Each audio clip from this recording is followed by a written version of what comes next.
പിതാവും പുത്രനും പരിശുദ്ധാത്മാവുമായ ത്രിയേക ദൈവത്തിന്റെ തിരുനാമത്തിന് എന്നേക്കും മഹത്വമുണ്ടായിരിക്കട്ടെ. ആമേൻ. കർത്താവിനാൽ ഏറ്റവും സ്നേഹിക്കപ്പെടുന്ന പ്രിയ സഹോദരങ്ങളെ, ലൂക്കായുടെ സുവിശേഷം 2:41 മുതലുള്ള വാക്യങ്ങൾ. യേശുവിന്റെ മാതാപിതാക്കന്മാർ ആണ്ടുതോറും പെസഹ തിരുനാളിന് ജെറുസലേമിൽ പോയിരുന്നു. അവന് 12 വയസ്സായപ്പോൾ പതിവനുസരിച്ച് അവർ തിരുനാളിന് പോയി. യഹൂദ ആചാരമനുസരിച്ച് ആൺകുട്ടികൾ 12 വയസ്സാകുമ്പോൾ മുതൽ യഹൂദ നിയമപ്രകാരമുള്ള എല്ലാ ആചാരങ്ങളിലും പങ്കെടുക്കണം. അതുകൊണ്ട് യേശു ആ നിയമം അനുസരിച്ച് തിരുനാളിന് പോയി എന്ന് പറയാൻ വേണ്ടിയാണ് 12 വയസ്സ് എടുത്തു പറഞ്ഞിരിക്കുന്നത്. തിരുനാൾ കഴിഞ്ഞ് അവർ മടങ്ങിപ്പോന്നു. എന്നാൽ ബാലനായ യേശു ജെറുസലേമിൽ തങ്ങി. മാതാപിതാക്കൾ അതറിഞ്ഞില്ല.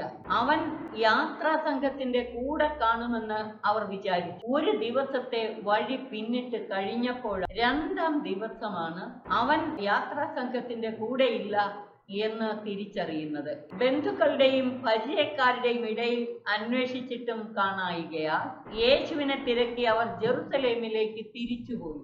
ഇത് നമ്മുടെയൊക്കെ ജീവിതത്തിന് ഒരു സന്ദേശം നൽകുന്നുണ്ട്. യേശു കൂടെ ഇല്ലെന്ന് നമ്മൾ എത്ര സമയം കഴിഞ്ഞാൽ തിരിച്ചറിയും? യേശു കൂടെ ഉണ്ടെന്ന് ഉറപ്പുവരുത്താറുണ്ടോ? മാതാപിതാക്കൾ യാത്ര തിരിച്ചപ്പോൾ യേശു കൂടെ ഉണ്ടോ ഇല്ലയോ എന്ന് ഉറപ്പുവരുത്തിയില്ല.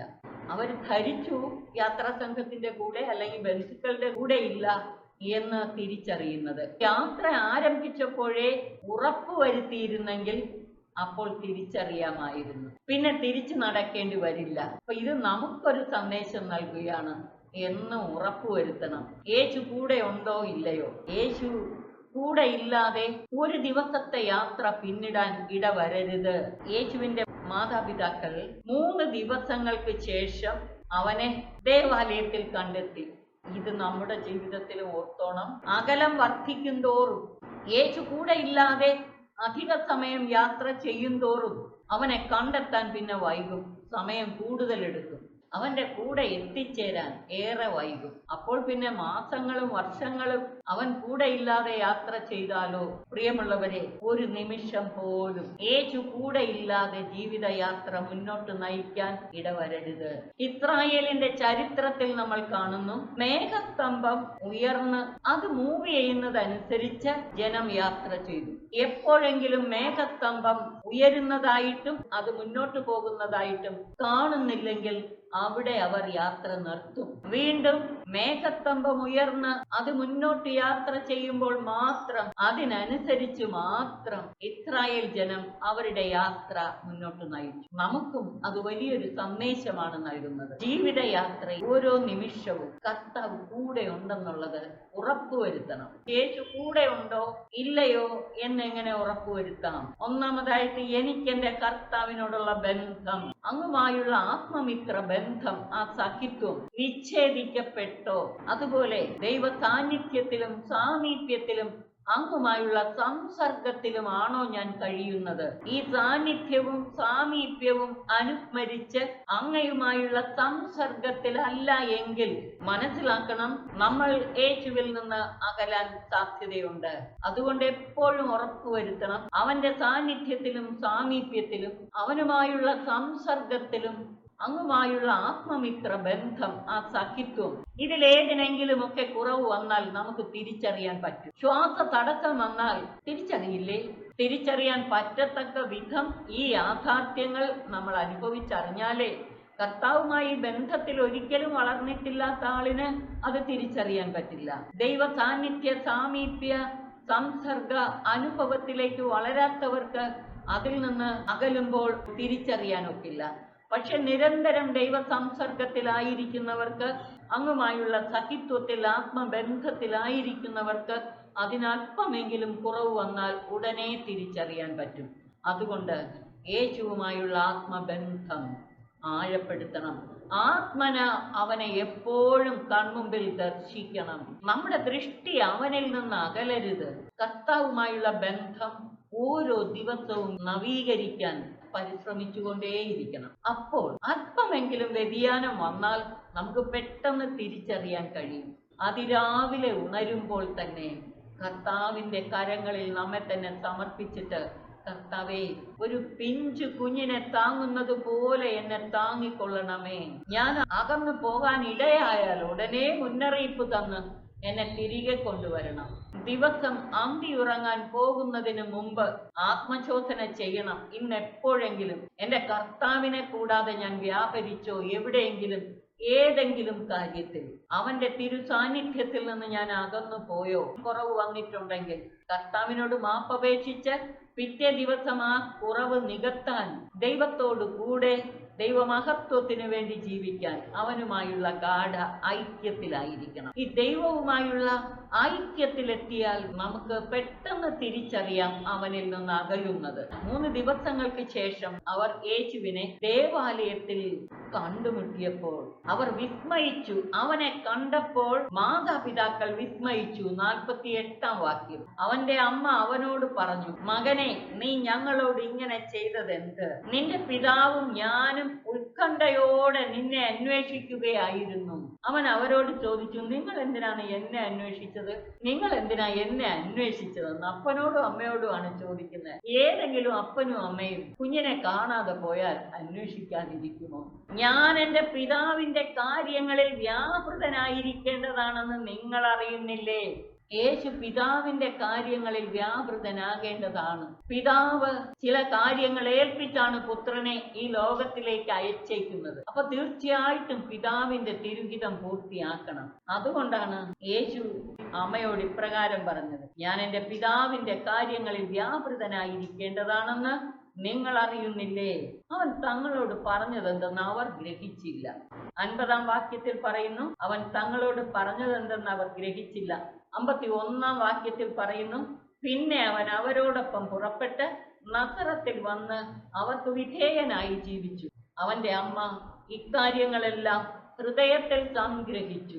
യേശു ജ്ഞാനത്തിലും പ്രായത്തിലും ദൈവത്തിന്റെയും മനുഷ്യരുടെയും പ്രീതിയിൽ വളർന്നു വന്നു. യേശു പ്രായത്തിൽ വളർന്നതനുസരിച്ച് ദൈവജ്ഞാനത്തിൽ വളർന്നു, ദൈവത്തിന്റെയും മനുഷ്യരുടെയും പ്രീതിയിൽ വളർന്നു വന്നു.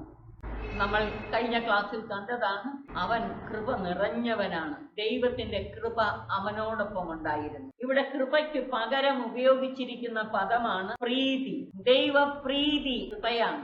ദൈവത്തിന്റെ പ്രീതി പാത്രങ്ങളോടൊപ്പമുള്ള അവിടുത്തെ സാന്നിധ്യം, അത് കൃപയാണ്. നമ്മൾ കണ്ടു, പരിശുദ്ധ മറിയം കൃപ നിറഞ്ഞവളാണ്. അവൾ ദൈവസന്നിധിയിൽ കൃപ കണ്ടെത്തിയവളാണ്. ദൈവത്തിന്റെ പ്രീതി പാത്രമാണ്. യേശു കൃപാപൂർണനാണ്.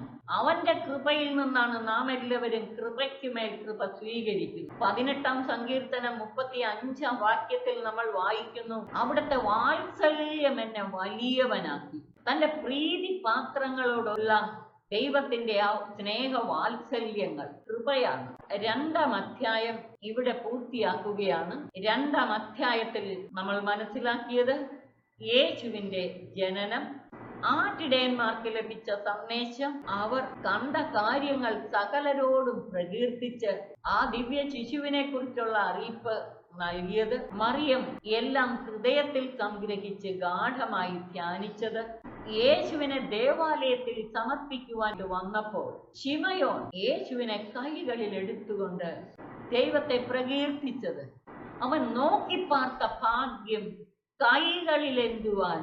കൈകളിൽ ഏന്തിക്കൊണ്ട് ദൈവത്തെ സ്തുതിക്കാൻ ഭാഗ്യം കിട്ടി. കർത്താവിന്റെ വാഗ്ദാനം അനുസരിച്ച് അവൻ നോക്കിപ്പാർത്തിരുന്ന ഭാഗ്യം അവന്റെ കരങ്ങളിൽ വഹിക്കാൻ ദൈവമിടയായി. അതുപോലെ വൃദ്ധയും വിധവയുമായ അന്ന ജെറുസലേമിൽ രക്ഷ പ്രതീക്ഷിച്ചിരുന്നവരെ മുഴുവൻ അറിയിച്ചത്. ശിമയോൻ പറഞ്ഞു, ഇനി ഈ ദാസനെ സമാധാനത്തോടെ പറഞ്ഞയച്ചാൽ. പക്ഷെ അന്ന സമാധാനത്തോടെ പോകാനല്ല ആഗ്രഹിക്കുന്നത്, സകലരെയും അറിയിക്കുവാൻ. ഇപ്രകാരം രക്ഷയുടെ ആനന്ദത്തിന്റെ ജീവിതവും പ്രേക്ഷിത തീഷ്ണതയുടെ ജീവിതവും, ഇതാണ് ഈ 2-ാം അധ്യായം നമ്മെ പഠിപ്പിക്കുന്നത്. 2-ാം അധ്യായത്തിന്റെ അവസാനം നമ്മൾ കാണുന്നത് യേശുവിന്റെ തീഷ്ണത. അവൻ ബാലനായിരിക്കുമ്പോൾ തന്നെ പിതാവിന്റെ കാര്യങ്ങളിൽ വ്യാപൃതനാകാനുള്ള തീഷ്ണത. അതുപോലെ എല്ലാം ഹൃദയത്തിൽ സംഗ്രഹിക്കുന്ന പരിശുദ്ധ അമ്മയുടെ മാതൃക. യേശുവിനെ കുറിച്ച് കണ്ടതും കേട്ടതുമെല്ലാം സകലരെയും അറിയിച്ച ആട്ടിടയന്മാര് എല്ലാം ഹൃദയത്തിൽ സംഗ്രഹിച്ച് ധ്യാനിച്ചു കൊണ്ടിരുന്ന അമ്മ. ഇത് രണ്ടും നമ്മിൽ സംയോജിക്കണം. യേശുവിനെ അറിയുകയും കേൾക്കുകയും മനസ്സിലാക്കുകയും ചെയ്തതൊക്കെ സകലരോടും പങ്കുവയ്ക്കാൻ, ആട്ടിടയന്മാരെ പോലെയും അന്നായെ പോലെയും. എന്നാൽ അതോടൊപ്പം എല്ലാം ഹൃദയത്തിൽ സംഗ്രഹിച്ച അമ്മയെ പോലെ ഹൃദയത്തിൽ സംഗ്രഹിച്ച് ധ്യാനിക്കാൻ നമുക്ക് കഴിയണം. ഈ മാതൃകകൾ നമ്മുടെ ജീവിതത്തിൽ പകർത്താം. 1-ാം അധ്യായത്തിൽ നിന്ന് നമ്മൾ ഹൃദയത്തിൽ സംഗ്രഹിച്ച കാര്യങ്ങളോടൊപ്പം 2-ാം അധ്യായത്തിൽ നിന്ന് നാം ചിന്തയ്ക്ക് വിഷയമാക്കി പ്രധാന കാര്യങ്ങൾ കൂടെ ഹൃദയത്തിൽ സംഗ്രഹിച്ച് ധ്യാനിക്കാം. 3-ാം അധ്യായത്തിലേക്ക് നമുക്ക് പോകാം. യോഹന്നാന്റെ ശുശ്രൂഷയെക്കുറിച്ചും യേശുവിന്റെ ജ്ഞാനസ്നാനത്തെ കുറിച്ചുമാണ് ഈ അധ്യായത്തിൽ പ്രത്യേകമായി പ്രതിപാദിക്കുന്നത്. 3-ാം അധ്യായം 1 മുതലുള്ള വാക്യങ്ങൾ. തിബേരിയോസ് സീസറിന്റെ 15-ാം ഭരണവർഷം പൊന്തിയൂസ് പീലാത്തോസ് യൂദയായുടെ ദേശാധിപതിയും ഹെരോദേസ് ഗലീലിയുടെയും അവന്റെ സഹോദരൻ ഫിലിപ്പോസ് ഇത്തൂറിയ ത്രാക്കോണിത്തീസ് പ്രദേശങ്ങളുടെയും ലിസാനിയോസ് അബിലേനയുടെയും ഭരണാധിപന്മാരും അന്നാസും കയ്യാഫാസും പ്രധാന പുരോഹിതന്മാരും ആയിരിക്കെ സക്കറിയായുടെ പുത്രനായ യോഹന്നാന് മരുഭൂമിയിൽ വെച്ച് ദൈവത്തിന്റെ അരുളപ്പാടുണ്ടായി. മറ്റു സുവിശേഷങ്ങളിൽ നിന്ന് വ്യത്യസ്തമായി ലൂക്ക ചരിത്ര പശ്ചാത്തലം കൃത്യമായി വരച്ചു കാട്ടുകയാണ്. തിബേരിയസ് സീസർ അഗസ്റ്റസ് സീസറിന്റെ പിൻഗാമിയാണ്. ഹെരോദേസും ഫിലിപ്പോസും ലിസാനിയോസും യഹൂദരിൽ നിന്നുള്ള ഭരണകർത്താക്കളാണ്. അന്നാസും കയ്യാഫാസും പ്രധാന പുരോഹിതന്മാർ. എന്തിനാണ് ലൂക്ക ഇതെല്ലാം ഇങ്ങനെ കൃത്യമായി പറഞ്ഞു വെക്കുന്നത്? സ്നാപക യോഹന്നാൻ പരസ്യ ശുശ്രൂഷ ആരംഭിച്ച കാലത്തെക്കുറിച്ചും യേശുവിന്റെ ജ്ഞാനസ്നാനവും കൃത്യമായി വരച്ചു കാട്ടാൻ. അതിന്റെ ഉദ്ദേശം യേശു ചരിത്ര പുരുഷനാണ്. മനുഷ്യ ചരിത്രത്തിൽ മനുഷ്യനായി അവതരിച്ചവനാണ്. മനുഷ്യ ചരിത്രത്തിൽ മനുഷ്യനായി അവതരിച്ച് മനുഷ്യരോടൊത്തു വസിച്ചു. ഈ ചരിത്രത്തിന്റെ ഭാഗമായി ജീവിച്ചു. സാങ്കല്പിക കഥകളുടെ ഭാഗമായിട്ടോ ഐതിഹ്യങ്ങളുടെ ഭാഗമായിട്ടോ അവതരിപ്പിച്ചിരിക്കുകയല്ല. ഐതിഹ്യങ്ങളിൽ പറയുന്നത് പോലെ ഭാവനയിലെ സാങ്കല്പിക കഥാപാത്രങ്ങൾ. യേശു അങ്ങനെ ഒരു സാങ്കല്പിക കഥാപാത്രമല്ല. അപ്പൊ ഈ ചരിത്ര പശ്ചാത്തലം, അവൻ മനുഷ്യ ചരിത്രത്തിൽ വന്ന് വാസമുറപ്പിച്ചവനാണ്, മനുഷ്യരുടെ ഇടയിൽ ജീവിച്ചവനാണ്, ചരിത്ര പുരുഷനാണ്. അവൻ ദൈവപുത്രനാണെങ്കിലും അവൻ ചരിത്രത്തിന്റെ ഭാഗമായി. ഇതെടുത്തു പറയാൻ വേണ്ടിയാണ് ഈ ഭാഗം ഇപ്രകാരം ലൂക്ക അവതരിപ്പിച്ചിരിക്കുന്നത്.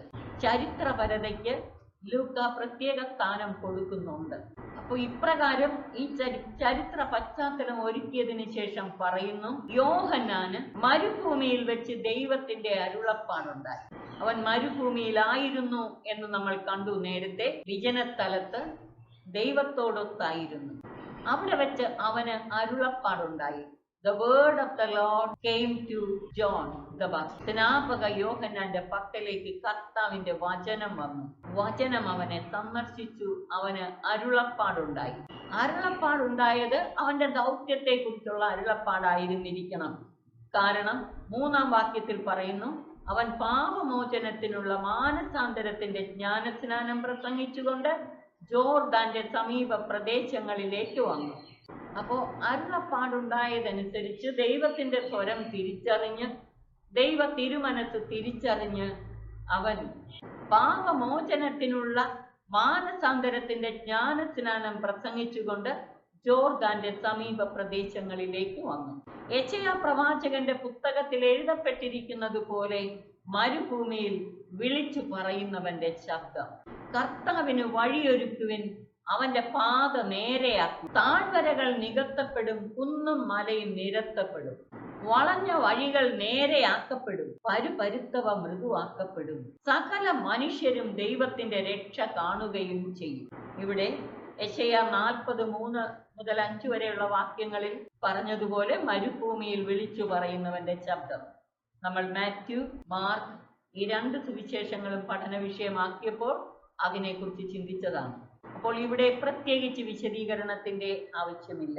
യോഹന്നാൻ മത്തായിയുടെ സുവിശേഷത്തിൽ പറയുന്ന പോലെ പാപമോചനത്തിനുള്ള മാനസാന്തരത്തിന്റെ ജ്ഞാനസ്നാനം പ്രസംഗിച്ചുകൊണ്ട് ജോർദാന്റെ സമീപ പ്രദേശങ്ങളിലേക്ക് വന്നു. യെശയ്യാ പ്രവാചകനിലൂടെ കർത്താവ് അരുളി ചെയ്തിട്ടുള്ളതുപോലെ മരുഭൂമിയിൽ വിളിച്ചു പറയുന്നവന്റെ ശബ്ദം.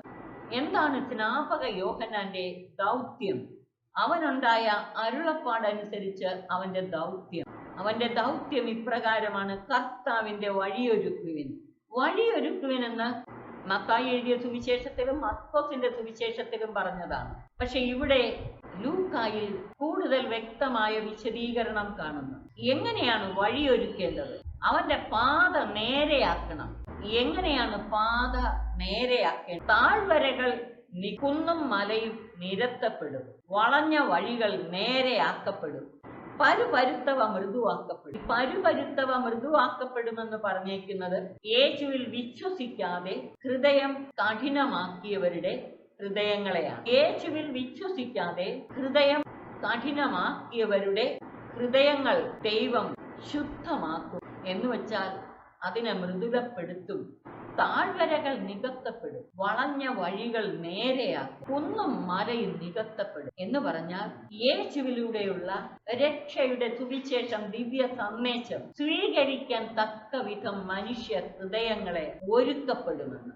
ഈ സ്നാപക യോഹന്നാൻ എടുത്തു പറയുന്നത് മാനസാന്തരപ്പെടാൻ, തന്റെ പിന്നാലെ വരുന്നവനിലൂടെ സംഭവിക്കാനിരിക്കുന്ന കാര്യങ്ങൾ സ്വീകരിക്കാൻ തക്ക വിധം അവന്റെ പാത നേരെയാക്കുവിൻ, സകല മനുഷ്യരും ദൈവത്തിന്റെ രക്ഷ കാണുകയും ചെയ്യും. അതിൽ ഗ്രീക്ക് വിവർത്തനം ശരിക്ക് ട്രാൻസ്ലേറ്റ് ചെയ്താൽ എല്ലാ ജഡങ്ങളും ദൈവത്തിന്റെ രക്ഷ കാണും. സകല മനുഷ്യരും, എല്ലാ ജഡങ്ങളും യേശുവിലൂടെ സംജാതമാക്കിയ രക്ഷ കാണും. സ്നാപക യോഹന്നാന്റെ ശുശ്രൂഷയെ ലൂക്കായുടെ സുവിശേഷത്തിൽ മാത്രമാണ് സാർവത്രിക രക്ഷയോട് ബന്ധിപ്പിക്കുന്നത്. യേശുവിലൂടെ വരാനിരിക്കുന്ന രക്ഷ സകല മനുഷ്യരും ദർശിക്കും. വിശ്വസിക്കാതെ ഹൃദയം കഠിനമാക്കിയവരുടെ ഹൃദയങ്ങൾ പോലും രൂപാന്തരീകരിക്കപ്പെടും, പരുവപ്പെടുത്തും, ഹൃദയങ്ങൾ ശുദ്ധമാക്കപ്പെടും എന്ന 7 മുതലുള്ള വാക്യങ്ങൾ. ജ്ഞാനസ്നാനം സ്വീകരിക്കാൻ തന്റെ അടുത്തേക്ക് വന്നിരുന്ന ജനക്കൂട്ടങ്ങളോട് അവൻ ചോദിച്ചു: അണലി സന്തതികളെ, ആസന്നമായ ക്രോധത്തിൽ നിന്ന് ഓടിയകലാൻ നിങ്ങൾക്ക് മുന്നറിയിപ്പ് നൽകിയതാര്? അവരെ അണലി സന്തതികളെ എന്ന് വിളിക്കാൻ കാരണം ജീവിത നവീകരണത്തിന് തയ്യാറാകാതെ, നവീകരണത്തിന് വേണ്ട മാർഗങ്ങൾ സ്വീകരിക്കാതെ കഠിന ഹൃദയരായി തുടരുന്നവർ, മാനസാന്തരത്തിന് വേണ്ട മാർഗങ്ങൾ സ്വീകരിക്കാതെ ജീവിത നവീകരണം വരുത്താതെ ഹൃദയ കാഠിന്യത്തിൽ തുടരുന്നവർ, അവരെയാണ് ഇവിടെ അണലി സന്തതികളെ എന്ന് വിളിക്കുന്നത്. എന്നാൽ അടുത്ത് പറയുന്നത് ആസന്നമായ ക്രോധത്തിൽ നിന്ന് ഓടിയകലാൻ നിങ്ങൾക്ക് മുന്നറിയിപ്പ് നൽകിയതാര്? ഇവർ സ്നാനം സ്വീകരിക്കാൻ വരുന്നത് കണ്ടിട്ടാണ് ചോദിക്കുന്നത്, മുന്നറിയിപ്പ് നൽകിയത് ആരാണ്? അവിടെ ഉപയോഗിച്ചേക്കുന്ന പദം ഈ അണലിക്കുട്ടികൾ, അണലി സന്തതികൾ എന്നാ വിളിച്ചേക്കുന്നത്.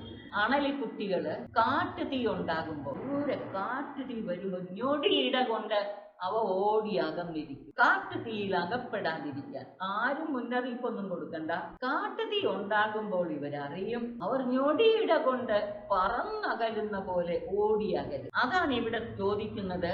അണലി സന്തതികളെ, ആസന്നമായ ക്രോധത്തിൽ നിന്ന് ഓടി അകലാൻ നിങ്ങൾക്ക് മുന്നറിയിപ്പ് നൽകിയത് ആരാണ്? സ്നാനം സ്വീകരിക്കാൻ വന്നവരെ കണ്ടിട്ടാണ് ചോദിക്കുന്നത്. ആരിൽ നിന്ന് മുന്നറിയിപ്പ് കിട്ടിയിട്ടാണ് നിങ്ങൾ വന്നേക്കുന്നത്? അതേസമയം അണലി സന്തതികളെ എന്ന് അവരെ വിളിച്ചേക്കുന്നത് യഹൂദരെയാണ്. എന്തുകൊണ്ടാണ് വിളിക്കുന്നത്? അവർ മാനസാന്തരപ്പെട്ട് ദൈവത്തിലേക്ക് തിരിയാത്തത് കൊണ്ട്, വിശ്വസിക്കാതെ ഹൃദയം കഠിനമായി ജീവിക്കുന്നത് കൊണ്ട്, അല്ലെങ്കിൽ ജീവിതം നവീകരണത്തിന് തയ്യാറാകാത്ത, അതുകൊണ്ടാണ് അവരെ അങ്ങനെ വിളിക്കുന്നത്. 8-ാം വാക്യത്തിൽ അത് വ്യക്തമാകുന്നു. മാനസാന്തരത്തിന് യോജിച്ച ഫലങ്ങൾ പുറപ്പെടുവിക്കുവിൻ. അപ്പൊ നിങ്ങള് മാനസാന്തരത്തിന് യോജിച്ച ഫലങ്ങൾ പുറപ്പെടുവിക്കണം. ഞങ്ങൾക്ക് പിതാവായ അബ്രഹാം ഉണ്ടെന്ന് പറഞ്ഞ് നിങ്ങൾ അഭിമാനിക്കേണ്ട. കാരണം ഈ കല്ലുകളിൽ നിന്ന് അബ്രഹാമിന് സന്താനങ്ങളെ പുറപ്പെടുവിക്കാൻ ദൈവത്തിന് കഴിയും. വൃക്ഷങ്ങളുടെ വേരിന് കോടാലി വയ്ക്കപ്പെട്ട് കഴിഞ്ഞു. നല്ല ഫലം കായ്ക്കാത്ത വൃക്ഷങ്ങളെല്ലാം വെട്ടി തീയിലെറിയപ്പെടും. മാത്യുവിന്റെ സുവിശേഷത്തിൽ പറഞ്ഞതുപോലെ തന്നെ ഇവിടെയും പറഞ്ഞു. ഇനി പറയുന്ന ഭാഗം മറ്റു സുവിശേഷങ്ങളിൽ ഇല്ല, ലൂക്കായിൽ മാത്രമാണ് ഇത് രേഖപ്പെടുത്തിയിരിക്കുന്നത്. ജനക്കൂട്ടം അവനോട് ചോദിച്ചു, ഞങ്ങൾ എന്താണ് ചെയ്യേണ്ടത്? അവൻ പറഞ്ഞു, 2 ഉടുപ്പുള്ളവൻ 1 ഇല്ലാത്തവന് കൊടുക്കട്ടെ, ഭക്ഷണമുള്ളവനും അങ്ങനെ ചെയ്യട്ടെ, ഉള്ളവൻ ഇല്ലാത്തവനുമായി പങ്കുവയ്ക്കുക. അതാണ് പൊതുജനത്തിന് നൽകിയ സന്ദേശം. ചുങ്കക്കാരും സ്നാനം സ്വീകരിക്കാൻ വന്നു. അവരും അവനോട് ചോദിച്ചു, ഗുരു, ഞങ്ങൾ എന്ത് ചെയ്യണം? അവൻ പറഞ്ഞു, നിങ്ങളോട് ആജ്ഞാപിച്ചിട്ടുള്ളതിൽ കൂടുതൽ ഈടാക്കരുത്.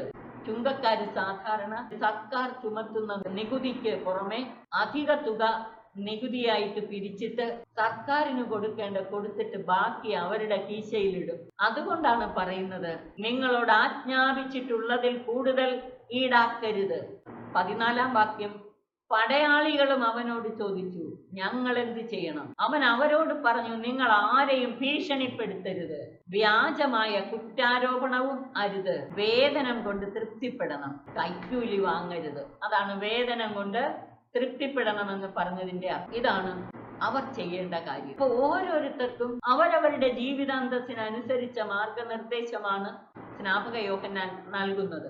അവരവരുടെ ജീവിത അവസ്ഥയിൽ വരാവുന്ന പാപങ്ങൾ, അതിൽ നിന്ന് എങ്ങനെ മോചിക്കപ്പെടാം. 15 മുതലുള്ള വാക്യങ്ങൾ. പ്രതീക്ഷയോടെ ഇരുന്ന ജനമെല്ലാം ഇവൻ തന്നെയോ ക്രിസ്തു എന്ന് ചിന്തിച്ചു തുടങ്ങി. കർത്താവിന്റെ വരവിനു വേണ്ടി പ്രതീക്ഷയോടെ കാത്തിരിക്കുന്ന ജനം ഇവനായിരിക്കുമോ ക്രിസ്തു എന്ന് ചിന്തിച്ചു തുടങ്ങി. യോഹന്നാൻ അവരോട് പറഞ്ഞു, ഞാൻ ജലം കൊണ്ട് സ്നാനം നൽകുന്നു, എന്നാൽ എന്നേക്കാൾ ശക്തനായ ഒരുവൻ വരുന്നു. യേശുവിലേക്ക് ചിന്ത തിരിക്കുകയാണ്, ശ്രദ്ധ തിരിക്കുകയാണ്. അവന്റെ ചെരുപ്പിന്റെ കെട്ടഴിക്കാൻ പോലും ഞാൻ യോഗ്യനല്ല. അവൻ പരിശുദ്ധാത്മാവിനാലും അഗ്നിയാലും നിങ്ങൾക്ക് സ്നാനം നൽകും. മാത്യുവിന്റെ സുവിശേഷത്തിൽ പറഞ്ഞതുപോലെ പരിശുദ്ധാത്മാവിനാലും അഗ്നിയാലുള്ള സ്നാനം വിശുദ്ധീകരണ പ്രക്രിയയെ കുറിച്ച് പറയുന്നതാണ് എന്ന് ഞാൻ പറഞ്ഞു. വിശുദ്ധ കത്തോലിക്ക സഭയിലെ വിശ്വാസികൾ എന്ന നിലയിൽ നമുക്ക് മാമോദീസ മുതല് ഓരോ കൂദാശകളിലൂടെയും അഗ്നിയാൽ ശുദ്ധീകരിക്കപ്പെടാനുള്ള മാർഗമുണ്ട്. പരിശുദ്ധാത്മാവിന്റെ ശുദ്ധീകരണ കർമ്മത്തെ കുറിച്ചായി പറയുന്നത്. മാമോദീസായിലൂടെയും വിശുദ്ധ കുംഭസാരത്തിലൂടെയും പരിശുദ്ധ കുർബാനയിലൂടെയും നാം ശുദ്ധീകരിക്കപ്പെടുകയാണ്, അനുദിനം ശുദ്ധീകരിക്കപ്പെടുകയാണ്. വിശുദ്ധ കുംഭസാരത്തിലൂടെ ഇടയ്ക്കിടെ നാം ശുദ്ധീകരിക്കപ്പെടുന്നു. ഈ സഭയുടെ കൂദാശകളിലൂടെ ശുദ്ധീകരിക്കപ്പെടുന്നത് മതിയായില്ലെങ്കിൽ അവസാനം ശുദ്ധീകരണ തലത്തെ അഗ്നിയിൽ ശുദ്ധീകരിക്കപ്പെടും. അതുവരെ നോക്കിയിരിക്കണമോ അതോ ഇവിടെ വെച്ച് തന്നെ ശുദ്ധീകരിക്കപ്പെടാൻ ദൈവത്തോട് സഹകരിക്കുക? അപ്പോ ആത്മാവിനാലും അഗ്നിയാലുമുള്ള സ്നാനമെന്ന് പറഞ്ഞേക്കുന്നത് ഇതാണ്. ശുദ്ധീകരണവും ആത്മ അഭിഷേകവും സഭയുടെ കൂദാശകളിലൂടെയാണ് ഈ ശുദ്ധീകരണവും ആത്മ അഭിഷേകവും നമുക്ക് ലഭിക്കുന്നത്. യേശുവിന്റെ ശ്രേഷ്ഠത, അവന്റെ ഔന്നത്യം എടുത്തുകാട്ടുകയാണ് സ്നാപക യോഹന്നാൻ ഈ വാക്കുകളിലൂടെ. എന്നെക്കാൾ ശക്തനായവൻ, അവന്റെ ചെരുപ്പിന്റെ കെട്ടഴിക്കാൻ പോലും ഞാൻ യോഗ്യനല്ല. സ്നാപക യോഹന്നാൻ തുടർന്ന് പറയുകയാണ്, വീശുമുറം അവന്റെ കയ്യിലുണ്ട്, അവൻ കളം വെടിപ്പാക്കി ഗോതമ്പ് അറപ്പുരയിൽ ശേഖരിക്കുകയും പതിരെ കെടാത്ത തീയിൽ ദഹിപ്പിക്കുകയും ചെയ്യും. അതും പോരെങ്കിൽ അവസാനം വീശുമുറം അവന്റെ കയ്യിലുണ്ട്, അവൻ കളം വെടിപ്പാക്കി ഗോതമ്പ് അറപ്പുരയിൽ ശേഖരിക്കും, പതിര് കെടാത്ത തീയിൽ ദഹിപ്പിക്കും. ഇത് കർത്താവിന്റെ 2ാം വരവ്, അവന്റെ അന്തിമ വിധിക്കായുള്ള വരവ്. ആ അന്തിമ വിധിയിൽ പതിര് കെടാത്ത തീയിൽ ദഹിപ്പിക്കും, എന്നും അവിടെ തീ ആയിരിക്കും. ഇതുപോലെ മറ്റു പല ഉദ്ബോധനങ്ങളിലൂടെ സ്നാപക യോഹന്നാൻ ജനത്തെ സദ്വാർത്ത അറിയിച്ചു. 19-ാം വാക്യം അതിന്റെ തുടർച്ചയല്ല. 21, 22 വാക്യങ്ങളാണ് ഈ 18ന്റെ തുടർച്ചയായിട്ട് വരേണ്ടത്. 21, 22 വാക്യം. കാരണം 21, 22 വാക്യങ്ങൾ സ്നാപക യോഹന്നാൻ ജീവിച്ചിരുന്നപ്പോൾ നടന്ന കാര്യമാണ്. എന്നാൽ 19 മുതലുള്ള വാക്യങ്ങൾ യോഹന്നാനെ ഹെറോദേസ് കാരാഗ്രഹത്തില് അടച്ചതിനെ കുറിച്ചാണ് പറയുന്നത്. അപ്പോൾ യേശുവിന് ജ്ഞാനസ്നാനം നൽകുന്നതിനെ കുറിച്ചാണ് 21 മുതൽ പറയുന്നത്.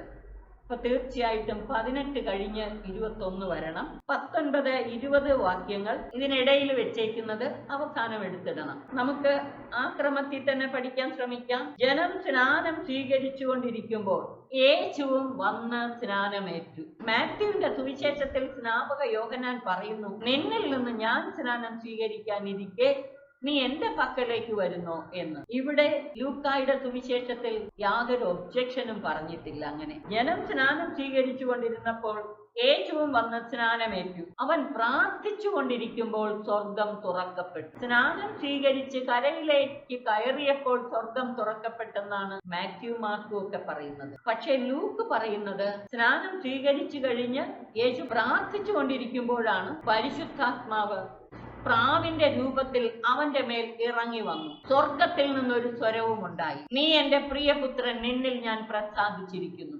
മാത്യുവിന്റെയും മാർക്കിന്റെയും സുവിശേഷത്തിൽ എന്ന പോലെ 3 മെസ്സയാനിക അടയാളങ്ങളും ഇവിടെയുണ്ട്. 1, സ്വർഗം തുറക്കപ്പെട്ടു. 2, പരിശുദ്ധാത്മാവ് പ്രാവിന്റെ രൂപത്തിൽ ഇറങ്ങി വന്നു. 3, സ്വർഗത്തിൽ നിന്ന് സ്വരമുണ്ടായി, നീ എന്റെ പ്രിയപുത്രൻ, നിന്നിൽ ഞാൻ പ്രസാദിച്ചിരിക്കുന്നു. അപ്പൊ പരിശുദ്ധ ത്രിത്വം വെളിപ്പെടുകയാണ്. ഈ 3 മെസ്സയാനിക അടയാളങ്ങളിലൂടെ യേശുവിന്റെ മാമോദിസായുടെ സമയത്ത് പരിശുദ്ധ ത്രിത്വം വെളിപ്പെടുകയാണ്. അപ്പൊ യേശുവിന്റെ സ്നാനം ദൈവിക വെളിപാടിന്റെ നിമിഷങ്ങളാണ്. അതേസമയം യേശുവിന്റെ പരസ്യ ജീവിതം ആരംഭിക്കുകയും ചെയ്യുന്നു. അവന്റെ പരസ്യ ജീവിതത്തിനുള്ള തയ്യാറെടുപ്പാണ് സ്നാനം. പരിശുദ്ധാത്മാവിനാൽ ശക്തി പ്രാപിച്ച് അവൻ തന്റെ പരസ്യ ശുശ്രൂഷയിലേക്ക് പ്രവേശിക്കുകയാണ്. അത് കഴിഞ്ഞിട്ട് യേശുവിന്റെ വംശാവലിയെ കുറിച്ച് പറയുന്നു. അത് നമുക്ക് പിന്നെ കാണാം. 19, 20 വാക്യങ്ങൾ. യോഹന്നാൻ ഹെരോദേസ് രാജാവിനെ അവന്റെ സഹോദര ഭാര്യയായ ഹെരോദിയ നിമിത്തവും അവൻ ചെയ്തിരുന്ന മറ്റെല്ലാ ദുഷ്കൃത്യങ്ങളുടെ പേരിലും കഠിനമായി കുറ്റപ്പെടുത്തിയിരുന്നു.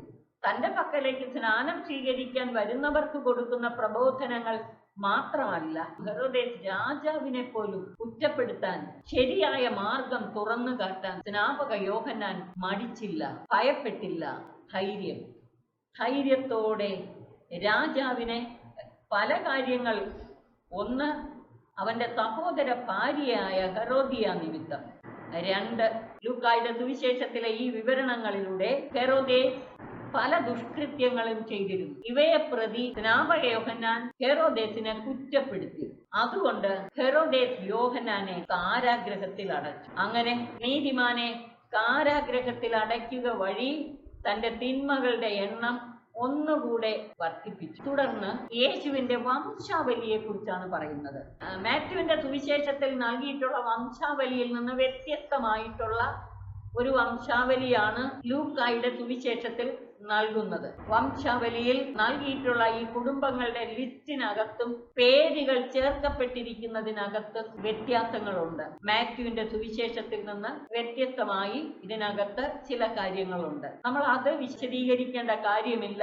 എന്നാൽ ഒരു കാര്യം ശ്രദ്ധിക്കണം. യേശുവിന്റെ വംശാവലിയെ കുറിച്ച് പറയുമ്പോൾ പരസ്യ ജീവിതം ആരംഭിക്കുമ്പോൾ യേശുവിന് ഏകദേശം 30 വയസ്സ് പ്രായമായിരുന്നു എന്ന് പറഞ്ഞുകൊണ്ട് ആരംഭിക്കുന്നു. ജോസഫിൽ നിന്ന് ആരംഭിച്ച് പുറകോട്ട് പോയി അബ്രഹാമിൽ വന്നല്ല നിൽക്കുന്നത്, ആദത്തിൽ വന്ന് നിൽക്കുന്നു. ആദം ദൈവത്തിൻ്റെത്. മാത്യുവിന്റെ സുവിശേഷത്തിൽ അബ്രഹാമിൽ നിന്ന് ആരംഭിക്കുന്നു, അവിടെ നിങ്ങോട്ട് വന്ന് ജോസഫിൽ വന്നു നിൽക്കുന്നു. എന്നാൽ ലൂക്കായുടെ സുവിശേഷത്തിൽ ജോസഫിൽ ആരംഭിച്ച് ആദം വരെയും ആദത്തിലൂടെ ദൈവത്തിലേക്ക്. ഇത് എന്ത് സന്ദേശമാണ് നമുക്ക് നൽകുന്നത്? പ്രധാനപ്പെട്ട ഒരു സന്ദേശമാണ് ഇത് നൽകുന്നത്. യേശു യഹൂദരുടെ മാത്രം രക്ഷകനല്ല, അവൻ സകല ജനത്തിന്റെയും രക്ഷകനാണ്. മാലാഖ അറിയിച്ചല്ലോ, സകല ജനത്തിനും വേണ്ടിയുള്ള വലിയ സന്തോഷത്തിന്റെ സദ്വാർത്ത.